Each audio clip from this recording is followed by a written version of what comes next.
Les invito, por favor, a abrir sus Biblias en Primera de Juan. Vamos a seguir estudiando esta carta. Lo habíamos dejado en el capítulo 2, versículo 27. Vamos a estudiar del versículo 28 del capítulo 2. Vamos a ir hasta el capítulo 3, versículo 3. Terminamos el capítulo 2 y ya comenzamos el capítulo 3. Vamos a ver los primeros 3 versículos. El título de este mensaje, esta predicación es Hijos que esperan y se purifican. Tenemos que recordar que el propósito, a modo de introducción, de esta carta que el apóstol Juan les está escribiendo a estos destinatarios de la iglesia de Asia Menor en el primer siglo, tiene el propósito de darles seguridad a los creyentes acerca de la vida eterna, acerca de la salvación. Ese es el propósito mayor que está en el capítulo 5, versículo 13.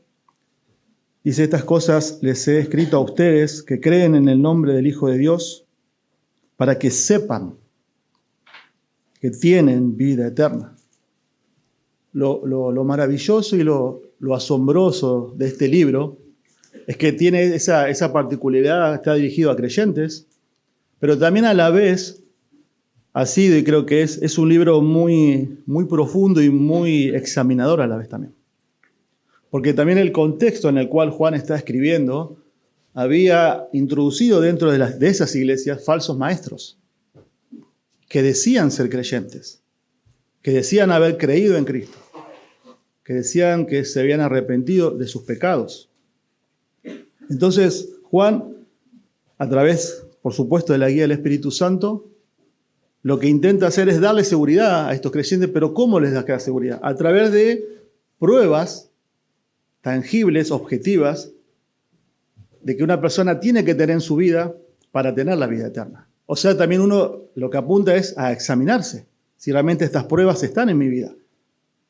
Yo puedo decir, yo confieso que Jesús es mi Señor y mi Salvador, le puedo cantar, puedo estar acá predicando, pero realmente quizás yo no puedo ser salvo. Porque la Biblia da esa seguridad y esa certificación a través de frutos, como la Biblia habla. Este libro tiene la particularidad y gira, ya lo hemos dicho, en forma de una escalera de caracol. Otra vez también, quizás como siempre cantamos una música, una canción, en la cual tiene una melodía y vieron que tiene un coro en el cual siempre se vuelve. Pero siempre se vuelve y las estrofas tienen diferentes melodías. Juan tiene 3 pruebas bien objetivas en la cual uno puede saber si tiene vida eterna. Hay una prueba moral, que ya hemos visto del capítulo 1 hasta el 2, 27, es como que Juan da una vuelta a esa escalera caracol, y hoy va a comenzar la segunda vuelta. Pero en la primera vuelta ya vimos 3 pruebas. Hay una prueba moral, o sea, la prueba moral significa una prueba de cómo vive la persona. Y lo vimos en el capítulo 1, versículos 5 al 10, dice que Dios es luz y no hay ninguna tiniebla en él. Entonces el que sigue a Cristo dice que no vive en tinieblas, porque el que anda en tinieblas, dice, no le ha visto y no le ha conocido. Las tinieblas siempre es sinónimo de lo que es una vida habitual de pecado, que lo caracteriza. No es que no peca, sino que tiene una nueva relación con el pecado, el creyente. Luego también hay una prueba social, por así decirlo, es que un verdadero creyente ahora, porque conoce a Dios, ama a Dios y ama al pueblo de Dios.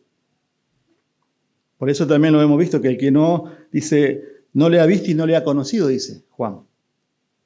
Si no ama a Dios, si no ama a los hermanos. Y luego también hay una prueba doctrinal, el hecho de creer en Cristo y en el Evangelio. Entonces, pero lo interesante de capítulo 1, versículo 1 al 27, lo que también se enfatizaba a través de esas pruebas, también era la comunión con el Padre y con el Hijo.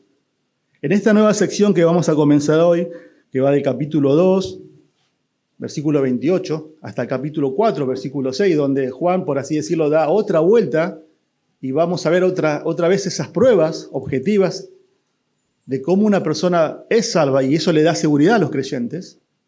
También se enfatiza mucho no solamente la comunión, sino que ahora pasa al hecho de que ahora los verdaderos creyentes son hijos de Dios.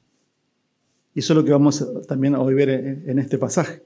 Son hijos de Dios. Y eso también, y ahora vuelve otra vez a enfatizar lo que vamos a ver hoy, capítulo 2, vamos a leer versículo 28, al capítulo 3, versículo 3, Juan vuelve a dar otra vez la prueba moral.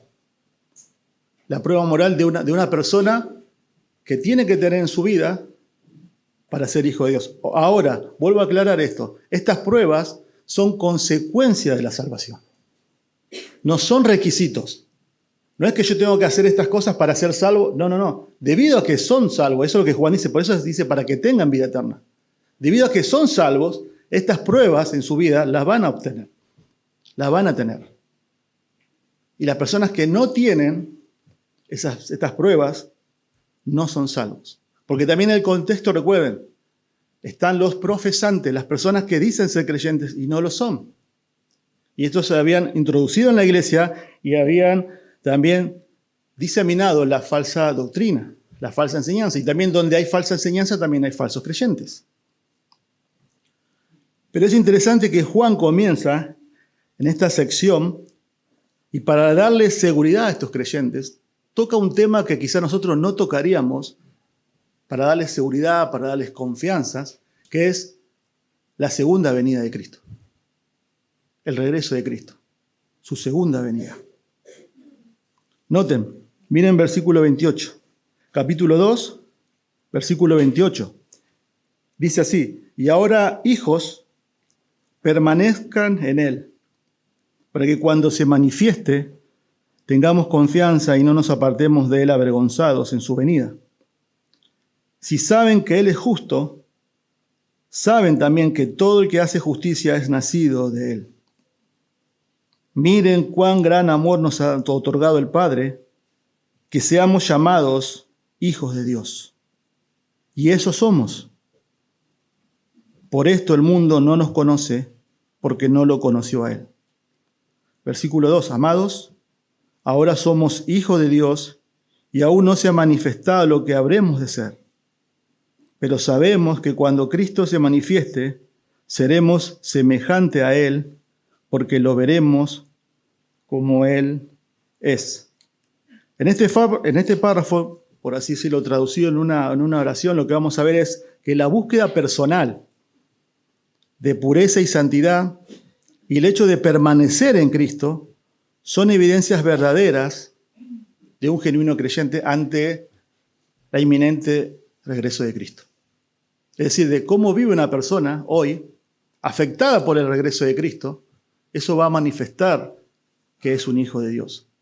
Por eso que vamos a ver hoy, versículo 28 hasta el versículo 3 del capítulo 3, 5 cualidades ante el regreso de Cristo que te alentarán o que me alentarán a vivir con expectativa.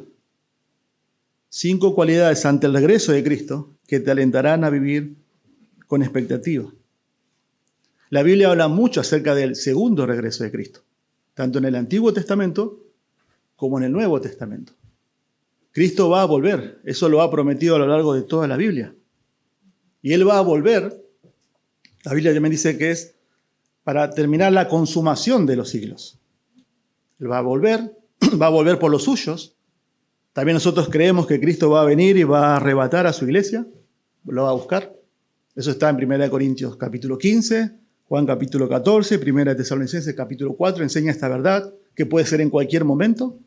Cristo va a venir a buscar a su iglesia, lo vamos a reunir con Él, pero Cristo también, su segunda, como vamos a ver ahora, que enfatiza mucho, su segunda venida personal y visible, también es un hecho. Cristo va a venir. Y Él lo ha prometido. Entonces Juan utiliza la segunda venida de Cristo como un elemento incipiente para que los creyentes seamos purificados antes de ese regreso.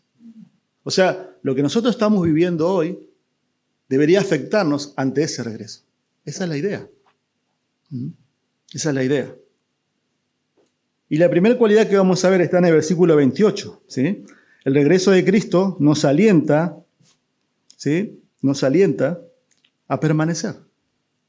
Nos alienta a seguir firmes. Nos alienta a permanecer en la verdad. Noten el versículo 28, por favor. Capítulo 2, versículo 28 dice, y ahora, hijos, ese ahora hijos hace una transición y un cambio de tema. Juan ya deja atrás los falsos maestros, que ahora también vamos a tocar un poquito, que se habían introducido en la iglesia y también ya habían salido de las congregaciones. Dice, y ahora hijos, permanezcan en él. ¿Sí? Permanezcan en él. Ahí la palabra permanecer está en una orden imperativa. O sea, es un mandamiento que Juan está dando a los creyentes. Permanezcan en él. Y yo no sé si ustedes se han dado cuenta, la palabra permanecer, tanto en las cartas de Juan, primera, segunda o tercera, carta de Juan, como el Evangelio de Juan, es una palabra muy predilecta que Juan usa mucho. La utiliza más de 67 veces, tanto en los Evangelios como en la primera carta de Juan, en la segunda y en la tercera. La palabra permanecer, según el diccionario teológico de Kittel, significa quedarse en un lugar, permanecer en un ámbito, mantenerse en contra de la oposición, resistir, mantenerse firme. Eso es permanecer. Usted solamente dé una lectura a Juan capítulo 15 y esa palabra aparece quizás más de 20 veces. Cuando Jesús dice, yo soy la vid y ustedes los pámpanos. Si permanecen en mí, van a llevar mucho fruto. Pero también a finalizar, Juan capítulo 15 dice, el que no permanece en mí es cortado como una rama, es echado afuera y es quemado, haciendo alusión al infierno. Pero aquí Juan, noten en el versículo 28, esta palabra la utiliza en dos sentidos o en dos direcciones. Y está en armonía con lo que viene enseñando. O sea, la palabra permanecer, Juan la describe primero con el acto de sostener la verdad. Esa es la idea, ¿sí? Un creyente permanece sosteniendo la verdad en cuanto a Cristo. Sigue creyendo en el Evangelio que una vez dijo creer. Esa es la idea, ¿sí? Continúa en su fe. Miren ahí, capítulo 2, versículo 24. En el mismo contexto, en el mismo capítulo, ya lo hemos visto. Dice, en cuanto a ustedes, le dice Juan, que permanezca en ustedes lo que oyeron desde el principio. ¿Qué era? El Evangelio. Si en ustedes permanece lo que oyeron desde el principio, ustedes también permanecerán en el Hijo y en el Padre. Noten capítulo 4, versículo 15. Siempre vamos a estar en Primera de Juan. Primera de Juan, capítulo 4, versículo 15. Todo aquel que confiesa que Jesús es el Hijo de Dios, Dios permanece en él y él en Dios. Juan está dando esta dirección de la palabra permanecer aquí en el sentido de permanecer en la verdad, afianzarse en la verdad, mantenerse en la fe que una vez creyeron. Pero también la utiliza en cuanto a la piedad. Esa es la otra dirección que el apóstol Juan está dando. O sea, es permanecer fiel a Dios, obedeciendo a Dios. Y eso tiene que ver con mi conducta moral. Noten capítulo 2, versículo 6. Si nosotros queremos saber qué significa permanecer también, Juan lo hace de una manera muy clara y categórica, ya lo hemos visto. El que dice, frase clave en 1 Juan, porque muchos decían que eran creyentes, pero Juan dice, lo pone como condicional, el que dice que permanece en él, debe andar como él anduvo. ¿Quién es el Cristo? Debe andar como él anduvo. Capítulo 3, versículo 24 también dice así, el que guarda sus mandamientos, está hablando de obediencia, noten ahí, el que guarda sus mandamientos permanece en él y Dios en él. Y capítulo 3, versículo 6, también ahí nomás 2 versículos más de lo que vamos a ver y terminar hoy. Capítulo 3, versículo 6 dice, todo el que permanece en él no peca. Todo el que peca ni le ha visto ni le ha conocido. Eso va a quedar para la predicación cuando sigue luego. Pero no está hablando ahí que el creyente no peca, sino que habla de un estilo de vida, de un hábito continuo. O sea que la palabra permanecer apunta a permanecer en la verdad que yo una vez dije creer, pero esa verdad no solamente es algo teórico, es algo abstracto, sino que es algo práctico. El que permanece en Cristo, obedece a Cristo y anda como Cristo anduvo. O sea, es afectada su creencia y es afectada su conducta. Eso es lo que está diciendo el texto. Reflejamos el carácter de Dios en creencia y en conducta. Es por eso que el apóstol Juan también, en el Evangelio de Juan, recuerden, un texto muy conocido por todos nosotros, Juan 10:27, dice, mis ovejas oyen. ¿Pero qué oyen? Mi voz. Ahí está la parte doctrinal. El creyente no escucha cualquier cosa. No se deja llevar por cualquier filosofía. No se deja arrastrar por cualquier cosa. Dice que oye la voz. Yo las conozco, dice el Señor. Esa palabra conocer en el idioma original significa de tener una relación íntima con Él. Ellos oyen mi voz, yo las conozco, se relacionan conmigo íntimamente, paso a tener una relación con Cristo. Y luego dice, y me siguen. Y ahí está la prueba moral. Ahí está la prueba. Siguen al Cordero, como dice Apocalipsis, siguen al Cordero, a donde quiera que va. O sea, la palabra permanecer ahí es algo activo, es algo dinámico. Dios cambió el corazón de estas personas. Por eso ahora comienzan a obedecer y a agradar a Dios. A permanecer. Y noten que en el contexto inmediato, Juan siempre tiene en mente, noten versículo 19 del capítulo 2.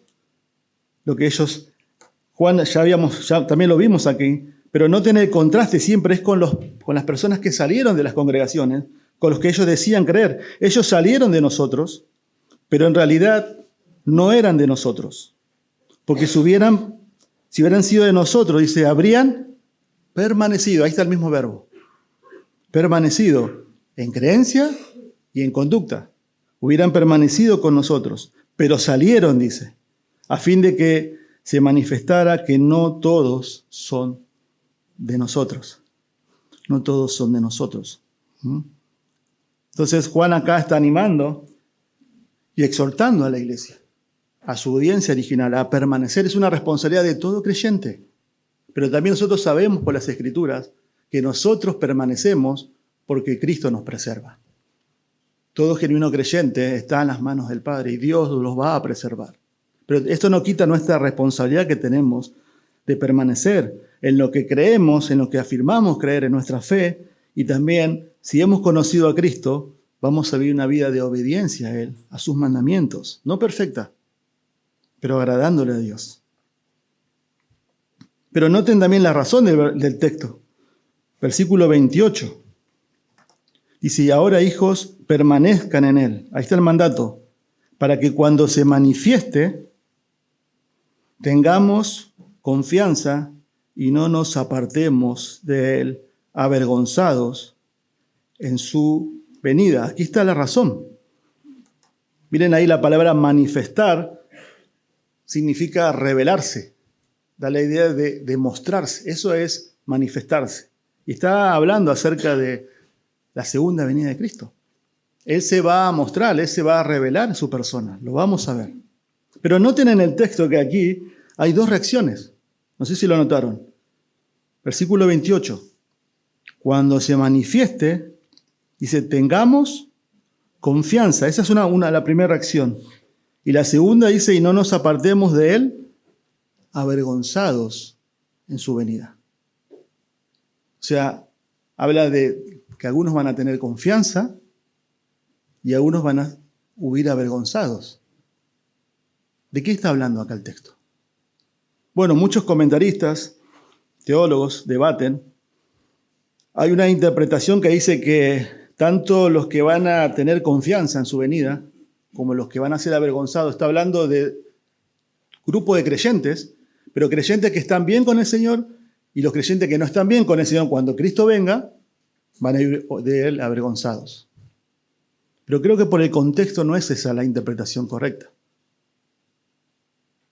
Es interesante, ¿no? Porque miren que la palabra avergonzados ahí, ¿sí? La palabra también significa serán deshonrados. En el tiempo verbal de la Biblia está en voz pasiva. Lo que significa es que estas personas no es que van a huir ellos avergonzados, sino que Cristo los va a avergonzar a ellos. Ese es el punto. Cristo mismo los va a avergonzar. Y el contexto inmediato es el versículo 19. Los que salieron, pero no eran de nosotros. Los que decían creer en Cristo, pero no eran del Señor. Es tremendo esto. Es terrible.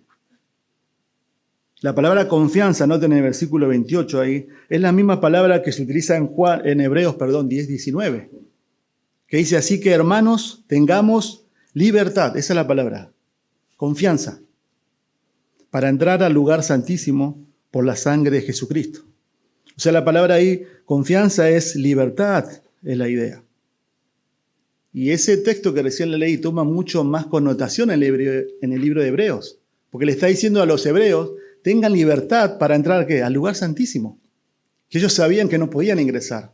Solamente el sumo sacerdote, una vez al año, en el día de la expiación. Levítico 16 habla de eso. Entonces está hablando de estos hermanos, noten ahí en el versículo, en el texto, dice, ellos van a tener confianza, van a tener libertad ante la venida de Cristo.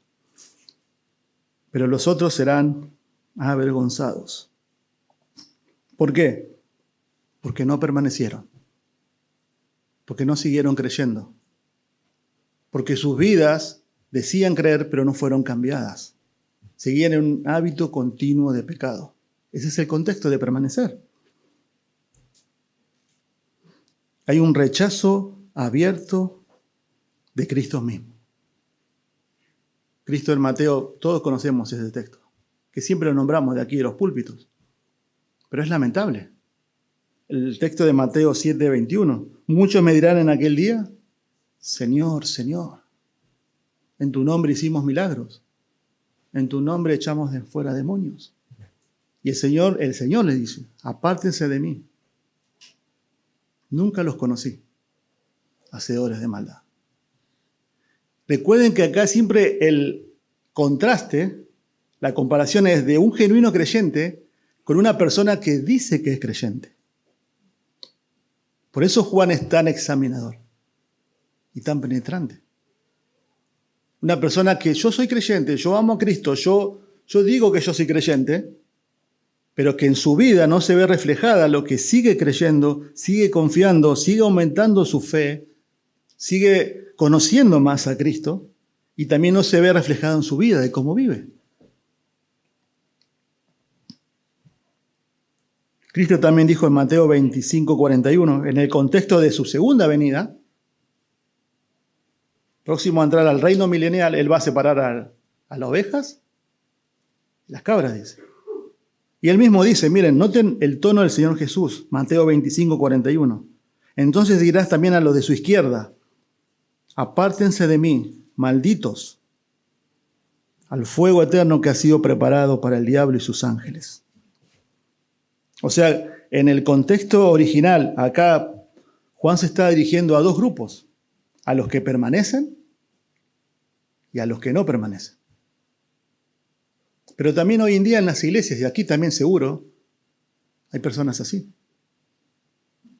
Genuinos creyentes, salvados por la gracia de Dios, que siguen creyendo, buscando al Señor en las Escrituras, que siguen afianzando su fe, no de manera perfecta, que siguen permaneciendo en Cristo y que Cristo va cambiando y va santificando sus vidas a través de esa permanencia. Y hay personas que quizás confiesan a Cristo o creen que son creyentes, pero no lo son. Tengo latente todavía el domingo pasado los testimonios de los chicos que se bautizaron. No sé si lo escucharon, ¿no? El hecho de una chica de 15 años decía, ¿no? Yo venía a la iglesia, mis padres me traían, vivía una vida de hipocresía. ¿Por qué? Porque nosotros no vemos el corazón. Y creemos que nuestros hijos quizás están pensando otra cosa o creyendo otra cosa y sin embargo su mundo y su corazón es otra cosa. Pero la gracia la alcanzó. Y luego ahí, pero sí, y ahora se ve que sigue permaneciendo en Cristo y su vida cambió también, en su caminar y en su andar diario.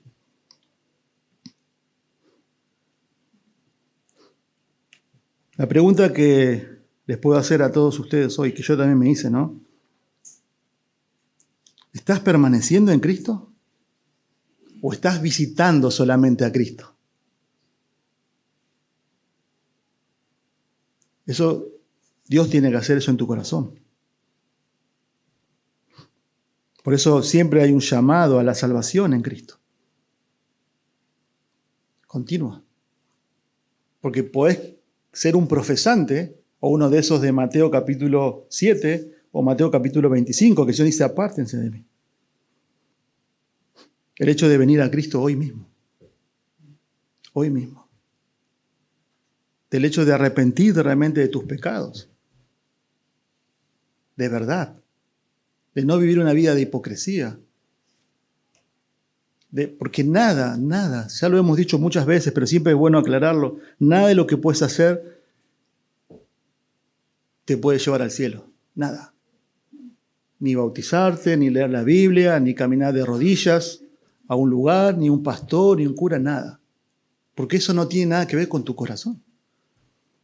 El pecado está en el corazón y todos somos pecadores y hemos infringido la ley de Dios ante un Dios 3 veces santo.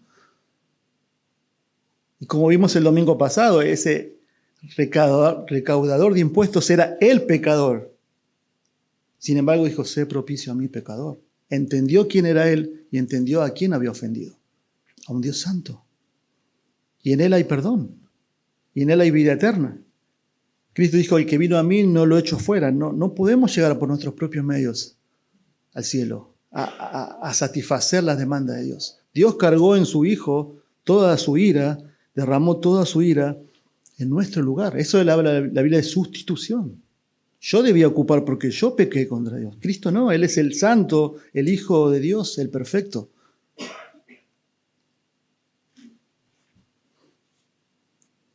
Pero notemos, vamos a ver la segunda cualidad que nos anima, ¿no?, a vivir con expectativa. El regreso de Cristo nos alienta a vivir justamente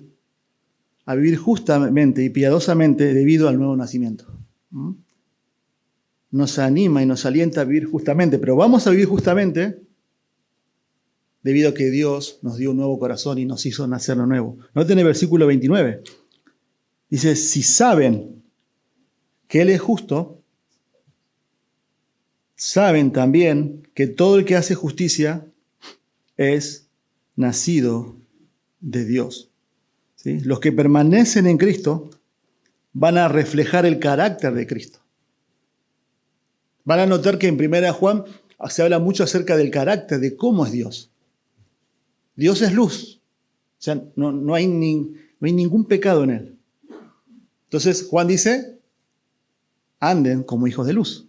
Vivan de acuerdo al carácter de Dios. También dice que en 1 Juan 4:8 dice que Dios es amor. O sea, si quitamos a Dios de la ecuación de todo, no existiría el amor. Como Dios es amor, tenemos ahora la capacidad que Dios nos da a través de un nuevo corazón que vamos a ver ahora, de amar a Dios y de amar a los hermanos. Pero noten aquí, en el versículo 29, si saben que Él es justo, saben también que todo el que hace justicia es nacido de Dios.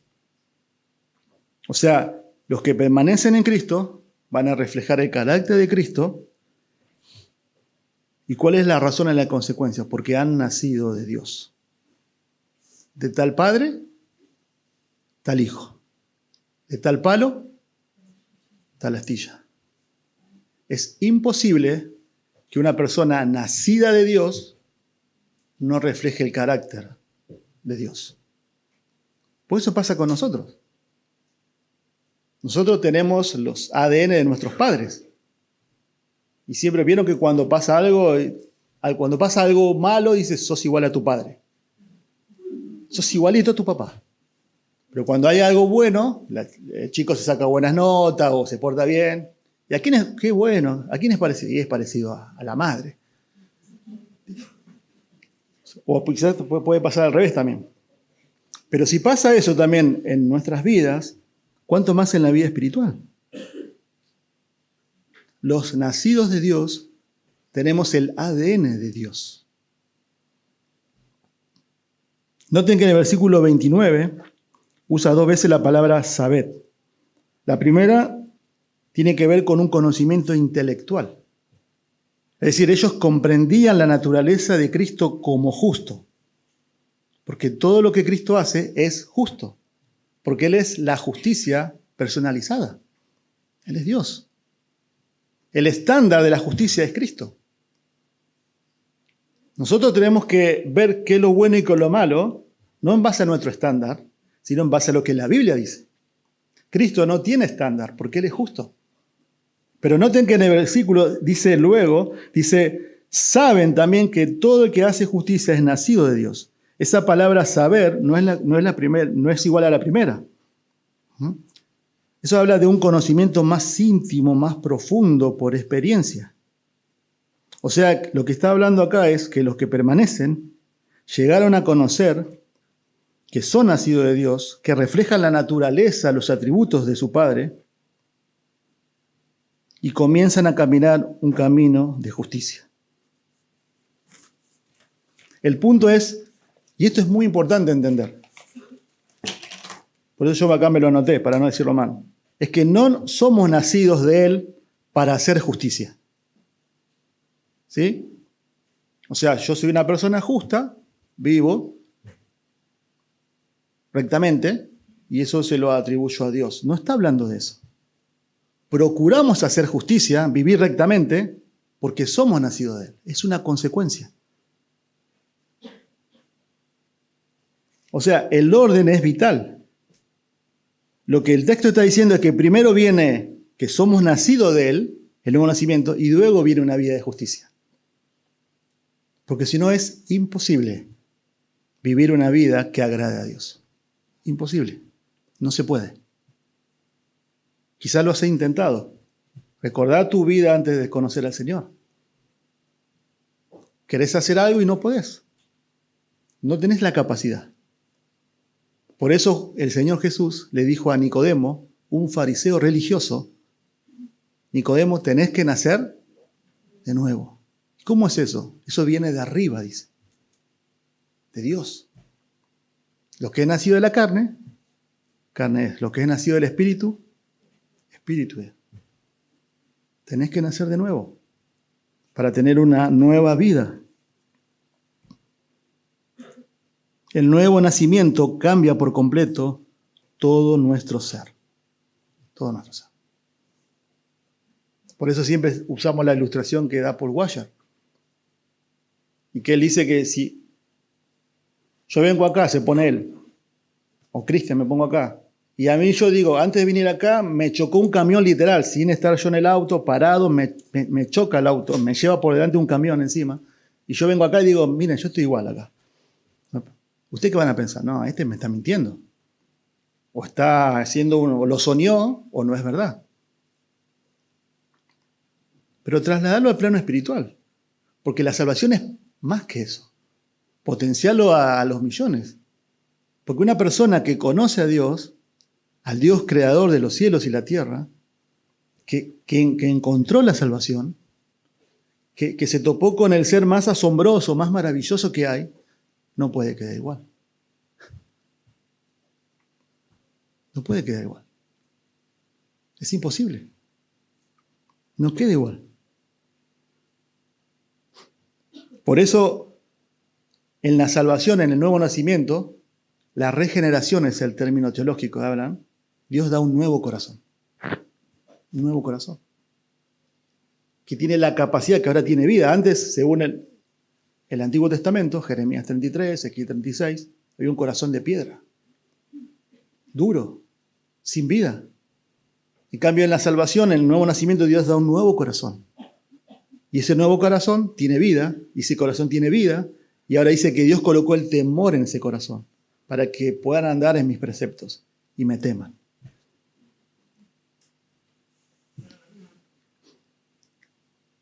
Por eso Tito 3:5 dice, Él nos salvó, Cristo, no por obras de justicia que nosotros hubiéramos hecho, sino conforme a su misericordia, por medio del lavamiento de la regeneración. Ahí está, ese es el nuevo nacimiento.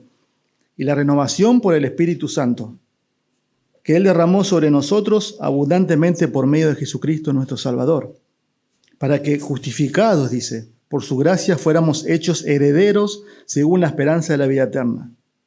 Palabra fiel es esto.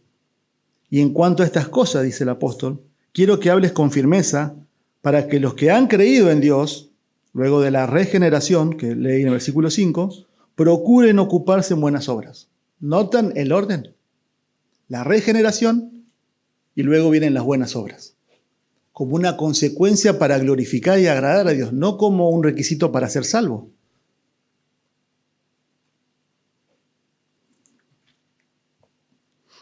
Y Dios al dar un nuevo corazón, ese corazón nuevo ahora está prendido fuego por Dios. Eso es lo que Dios hace cuando nos salva. Y acá Juan utiliza, para echarle más nafta a ese corazón prendido fuego, la venida de Cristo. Como un incentivo. Él va a volver.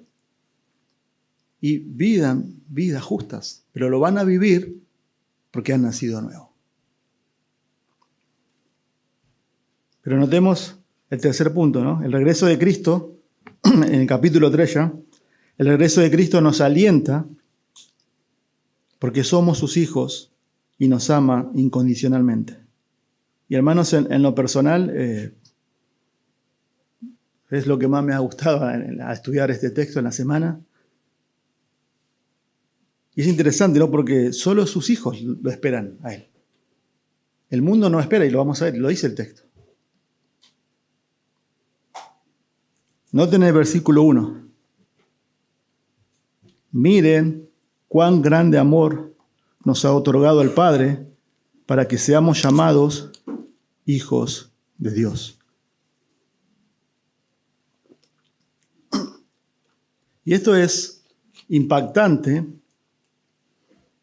y es asombroso porque Juan está escribiendo y Juan está impactado y Juan está asombrado. La carta de Juan más o menos fue escrita en el año 85 a 90. O sea, Juan ya está anciano acá. Y de momento de su conversión pasaron, Juan dice que, la historia dice que creo que es el discípulo más joven. Quizás por eso quizás vivió más, no lo sé. Pero más o menos para entender, Cristo muere en el año 30, 33, como sabemos. Juan dice que tenía quizás 20 años. Pasaron 50, 60 años ahora cuando Juan está escribiendo esto.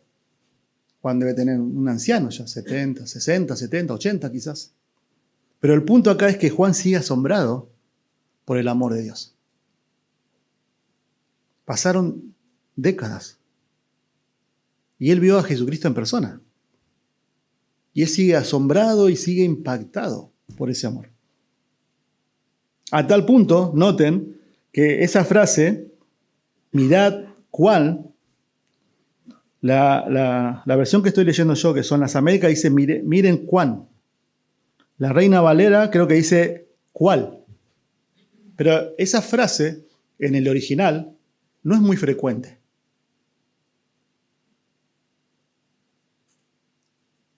No es muy frecuente, ¿no?, esa palabra en el original. Y muchos comentaristas y teólogos dicen que esta frase en nuestro idioma, que es el castellano, no tiene paralelo. Mirad cuál. Un autor, un teólogo dijo esto. Cuán grande aparece solo 7 veces en el Nuevo Testamento.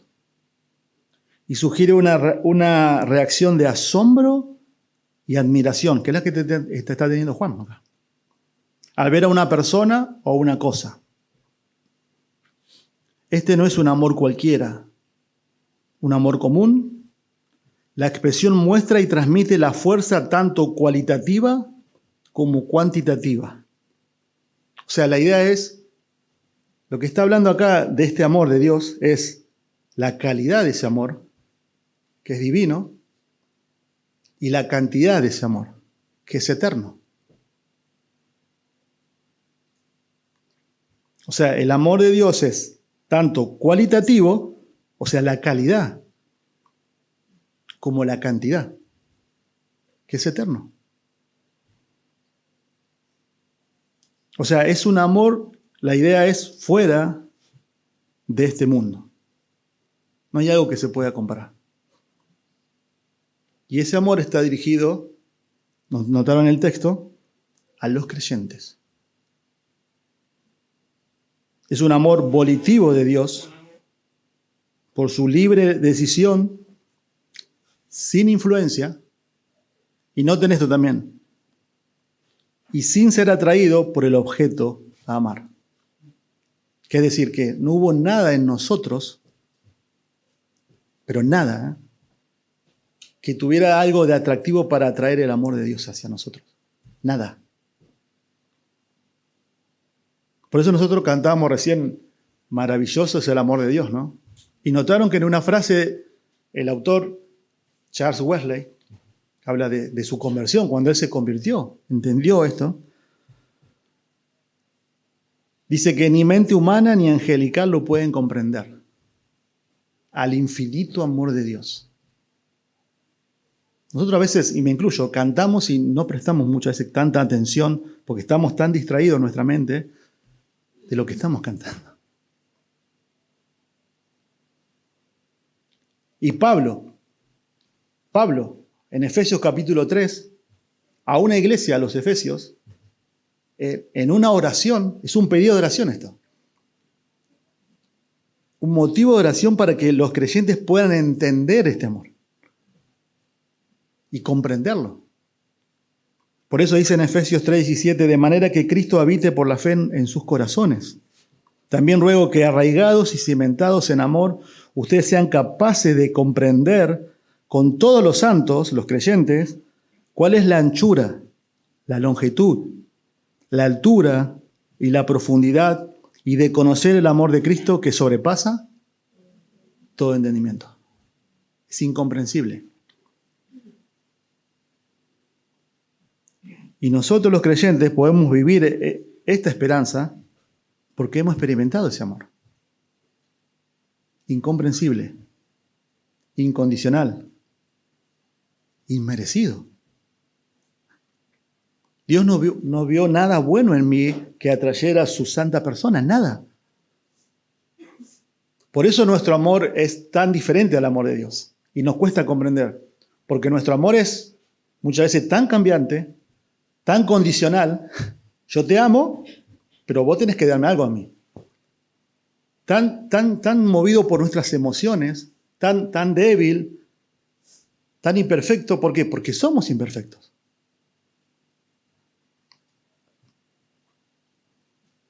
Los creyentes pueden vivir esta esperanza porque hemos sido objeto de ese amor de una manera única y eterna. Y Él nos adoptó. Este es otro término teológico precioso en las Escrituras. La adopción. Él nos adoptó como hijos suyos. Somos parte de la familia de Dios.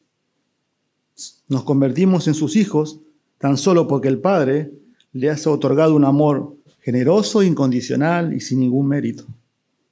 Noten en el texto que dice, mirad cuán gran amor nos ha otorgado el Padre. Nos ha dado el Padre, dice versión Las Américas. Esa palabra ahí, nos ha dado, en el tiempo verbal original, es una acción que ocurrió en el pasado, pero que sigue teniendo consecuencias hoy. O sea, Dios nos ha amado y su máxima expresión del amor de Dios, ¿dónde fue? En la cruz. Porque de tal manera amó Dios a irse al mundo, que ha dado a su único hijo, para que todo aquel que en él cree no se pierda, mas tenga vida eterna. Pero ese amor sigue afectando al creyente hoy en día. Por eso Pablo dice que el amor de Cristo, que dice, nos constriñe, nos impulsa a vivir para Él. Por eso Pablo vivió así, consumido por el amor de Dios. Yo no sé usted, pero quizás no es muy diferente a mí. O cómo fue tu semana. Pero cuando en nuestras vidas hay quejas, hay ingratitud, hay falta de excelencia a Dios, de reconocer su señorío, es porque realmente no estamos meditando y el amor no nos está afectando tanto. Ese es el punto. Porque somos los creyentes los seres más amados del universo. Porque, y esto también le hablo mucho más a los jóvenes en el mundo en el cual vivimos. Tu identidad no está tanto en si te siguen tanto por las redes o si sos excluido en el grupo de donde estás y te dejan. Tu identidad está en Cristo. Mi identidad está en Cristo. No por lo que yo haga por Él, sino lo que Él hizo por mí. Porque yo haga lo que deje de hacer o no lo haga, Él me va a amar igual. Con esta clase de amor. Él asumió todo el costo, todo el sacrificio, y nosotros somos los beneficiarios de ese amor. Por eso en Efesios 1:4 dice, porque Dios nos escogió en Cristo antes de la fundación del mundo, para que fuéramos santos y sin mancha delante de Él. En amor. En amor, dice, nos predestinó para adopción como hijos para sí mediante Jesucristo, conforme a la buena intención de su voluntad. Miren el resultado de ese amor. Versículo 1. Para que seamos llamados hijos de Dios. Ese es el resultado. Y es interesante que también esa frase, ser llamado hijos de Dios, en el original está en voz pasiva. ¿Qué significa eso? Que es un acto solamente pura, unilateral de Dios. Dios solamente lo hace. Yo no hice nada. Esto da la idea de cuando fuimos padres. Todo lo lindo, nace el bebé, pero el papá, generalmente el papá, porque la mamá está internada, tenés que ir al registro civil. Tenés que anotarlo. Ahí estás haciendo un acto legítimo que él es tu hijo. Le das tu apellido y él pasa a ser parte de tu familia. Pero tu hijo ni siquiera sabe que vos sos el papá. Vos no hiciste nada. El papá hizo todo. Y esa es la idea con Dios. Dios nos llama hijos míos. Es un acto de legitimación. Legítimo la idea. Es un acto solamente de Él. Por eso, noten el versículo 1, el mundo no nos conoce. Esa es la consecuencia lógica. No pueden entender esta relación ahora de Dios con sus hijos, con sus verdaderos hijos. Por eso no entienden nuestra prioridad, por eso no entienden nuestros principios, porque si realmente lo conocieran, lo amarían. Como un creyente lo ama, no de una manera perfecta, por supuesto. Pero ¿por qué le amamos a Él? Porque Él nos amó primero. Esa es la respuesta lógica en una relación de amor. Lo vimos en matrimonio. Maridos, amen a sus esposas. ¿Cuál es el modelo? Así como Cristo amó a la iglesia y se entregó a sí mismo por ella. Si el marido cumple ese rol, cumple ese amor sacrificial, la respuesta lógica debería ser de la esposa, ¿cómo yo no voy a amar a este hombre así? Pero siendo imperfecto, pero imaginemos al ser más perfecto, ¿cómo no vamos a amar a Dios si Él nos ha amado tanto?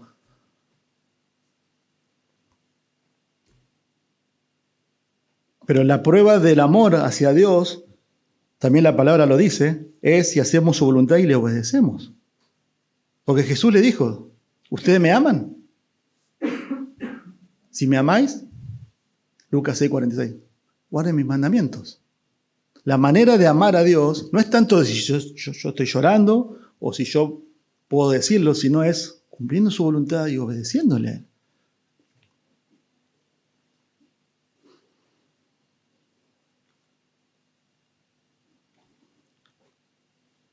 Noten el versículo 2, el cuarto punto es el regreso de Cristo nos alienta, nos anima, nos alienta el regreso de Cristo a vivir con expectativa porque un día seremos semejantes a Él. Un día seremos semejantes a Él. Versículo dice, amados. Esta es la expresión que Juan llama a los creyentes aquí. ¿Y cómo no nos va a llamar amados si el versículo 1 dice, cuán gran amor nos ha otorgado el Padre? Amados, ahora somos hijos de Dios. Vuelve a afirmar el concepto de que somos parte de la familia de Él.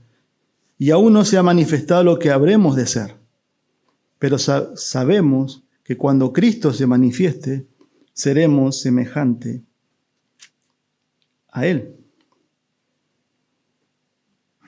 Noten ahí que dice, aún no se ha manifestado lo que hemos de ser. O sea, la idea es, ya somos algo, pero todavía no lo somos completamente. ¿Y cuándo va a suceder eso según el texto?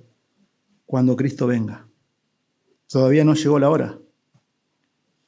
Porque ahora los hijos de Dios, creo que el MacArthur lo dice, todavía llevamos un cadáver atado en nuestra espalda que huele mal todos los días, que pesa, asedia, corrompe, que se llama pecado. Luchamos con el pecado. Los verdaderos hijos de Dios cambian su relación con el pecado. Ya no de una manera habitual y continua, porque antes no nos importaba Dios. Lo odiábamos, dice la Biblia. No nos importaba su gloria. No nos importaba el pueblo de Dios. No nos importaba su iglesia, no nos importaba su voluntad, no nos importaba nada. Pero ahora que Cristo nos salvó y somos parte de su familia, nos dio un nuevo nacimiento, permanecemos en Él, luchamos con lo que antes amábamos, que era nuestro pecado. Por eso Pablo lo llama, ¿no? Este cuerpo de muerte en Romanos capítulo 7, esa tensión del creyente, de querer agradar a Dios, de buscar a Dios, de que Él me salvó, que Él es mi Señor, y lo quiero agradar y lo quiero obedecer, pero sigo pecando. Y peco, y ese pecado muchas veces me desanima, pero el creyente sigue buscando la santidad y sigue agradando a Dios. Eso es la diferencia.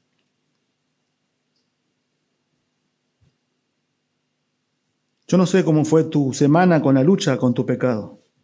Ahora te pregunto, ¿vos realmente estás conforme con lo que vos sos? Como creyente, ¿estás conforme con tu vida espiritual? Yo digo, no, la verdad que ya tengo 30 años de creyente.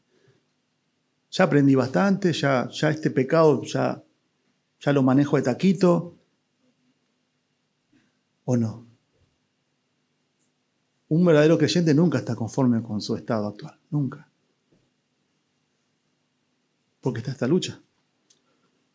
Pero en Romanos 8:21, Pablo lo llama la libertad gloriosa de los hijos de Dios. Eso es lo que estamos esperando. La gloriosa libertad de los hijos de Dios. Y Pablo en Filipenses 3:20 dice, porque nuestra ciudadanía, dice, está en los cielos, de donde también ansiamos y esperamos a un Salvador, el Señor Jesucristo. Escuchen el versículo 21, Filipenses 3:21, el cual transformará el cuerpo de nuestro estado de humillación, el actual, en conformidad al cuerpo de su gloria. Un cuerpo de humillación. 1 Corintios 15, Pablo dice que el cuerpo cuando muere se siembra en corrupción y resucitará en incorrupción. Y acá Pablo dice en Filipenses, en conformidad al cuerpo de su gloria. O sea, le veremos tal cual es, en toda su máxima expresión. Él es glorioso. Él no va a cambiar. Lo que cambia es nuestra condición, nuestra naturaleza. Ya no vamos a tener pecado. Ese es el punto. Hermanos, miren, si nosotros con pecados, con caídas, le alabamos, le queremos servir, queremos vivir para Él, imaginemos ya con cuerpo glorificado, ya sin la lucha con el pecado. Perfecto, glorioso. Apocalipsis habla de eso en el capítulo 4 y 5, de adorándole, de sirviéndole a Él, pero ya sin pecado. Y eso un día va a pasar. Y esa es nuestra esperanza.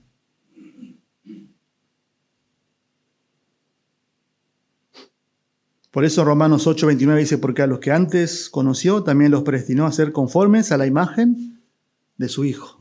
Ese es el propósito de la salvación. Para que Él sea el primogénito de entre muchos hermanos. A los que predestinó, a estos también llamó. A los que llamó, a estos también justificó. A los que justificó, a estos también glorificó. Ya los da como hecho. Hermanos, vivamos con esa esperanza.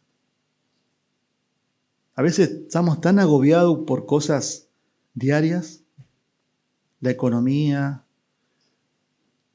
no sé, quién va a ser nuestro próximo presidente. No viene por ahí nuestra esperanza. No pasa por ahí. Por eso Pablo dice, miren las cosas de arriba. No es solamente un mirar físico, es poner la mente allá. Porque a los creyentes, el porvenir, de ahí viene, ¿no? El porvenir, el futuro, lo que nos espera es lo mejor. Y eso debería cambiar nuestra manera hoy de cómo estamos viviendo. Y por último, el regreso de Cristo nos alienta a vivir en santidad. Hoy. Noten el versículo 3.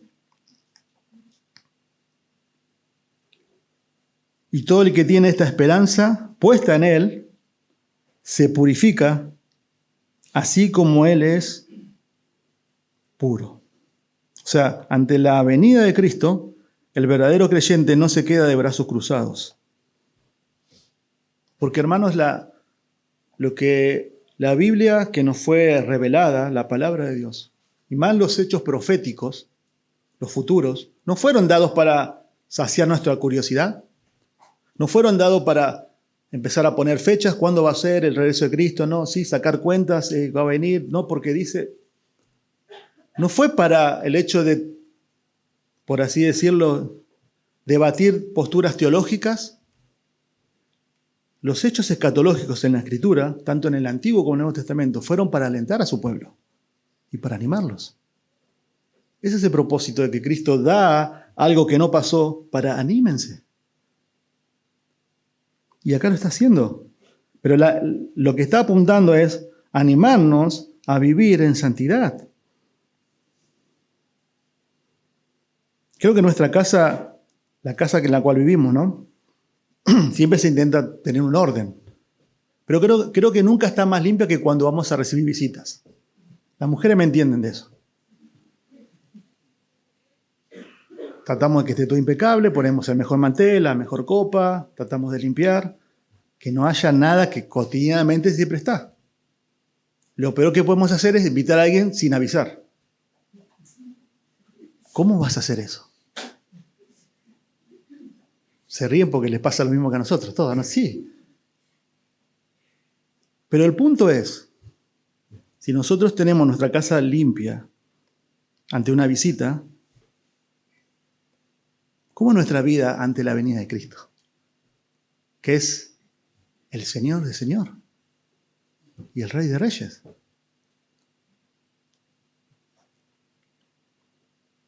¿Y cómo nos mantenemos puros? Cuando no tenemos un corazón adulterado.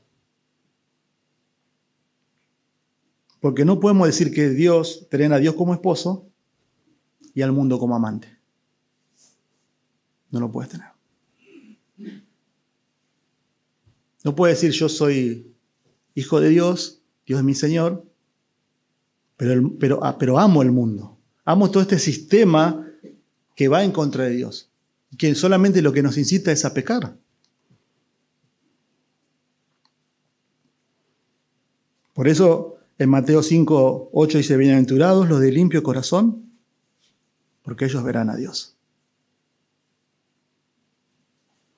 Juan tiene conciencia de que sus lectores necesitan alcanzar esta pureza de corazón.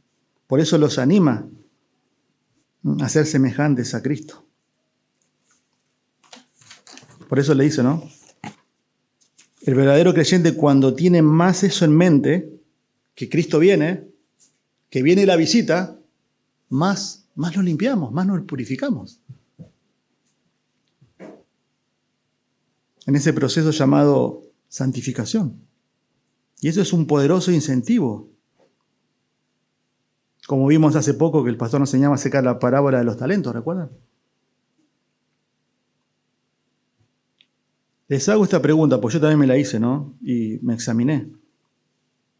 No pensamos mucho en la segunda venida, ¿no?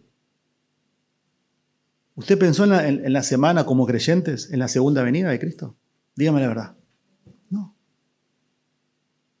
Y si nosotros tuviéramos que ir a pedir un consejo a pastores, porque estoy luchando con un pecado, consejería, y imaginás si el pastor dice, bueno, fíjate, mira, Cristo viene. Dice, ¿qué? No, pues dame algo más práctico. Pero Juan está haciendo esto acá. Está poniendo la venida de Cristo, algo trascendental, teológico, pero que tiene una implicación diaria y práctica para nuestras vidas. El punto es que nosotros no pensamos mucho en eso. Y vivimos como que Él no va a venir. Y Pedro le habla de eso, en 2 de Pedro. Aplicando a los falsos creyentes, diciendo, ¿cuándo está el día de su venida? En tono de burla. Para terminar, ¿no? Como modo de conclusión, creo que deberíamos meditar más en la venida de Cristo. Pero eso debe ser como un efecto purificador en mi vida y en la tuya. Si Cristo realmente viene hoy, ¿estás permaneciendo o vas a huir de Él avergonzado? Porque Él te va a avergonzar. Porque no sos de Él.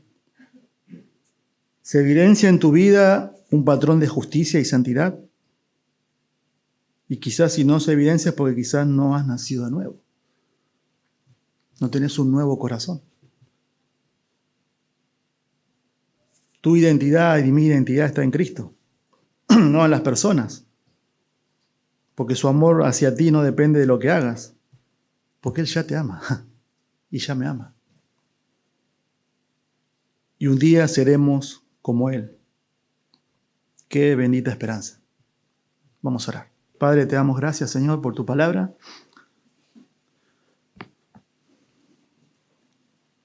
Señor, gracias por esta carta y porque tú nos has dejado este texto hoy, Señor, soberanamente para poder meditar, poder pensar, Señor, de cómo estamos viviendo nuestra vida, Señor, cristiana. Señor, y realmente debemos reconocer que a veces, Señor, vivimos como que si tú no has dejado esta promesa tan gloriosa de que tú vas a venir a buscarnos. Y tampoco nos afecta tanto, Señor. Gracias, Padre, porque realmente es, al ver tu amor, Señor, nos llena, nos infla el corazón de gozo, pero también nos humilla, Señor, porque no somos merecedores de eso. Y, Señor, si hay personas aquí que han escuchado tu palabra y no han nacido de nuevo, no se ve fruto en sus vidas, Señor, y ellos lo saben, por favor, Señor, sálvalos. Dale fe y arrepentimiento, Señor. Que un día, Señor, puedan decir, yo ahora soy hijo tuyo, Señor, porque tú me salvaste. Tú me declaraste, Señor, tu hijo. Yo no era, Señor, parte de tu familia. Gracias, Señor, por esa asombrosa y bendita adopción. Y, Señor, que por favor vivamos cada día, cada hora, cada semana, Señor, en expectativa, Señor, a tu regreso, Señor. En el nombre de Jesús te lo pedimos. Amén.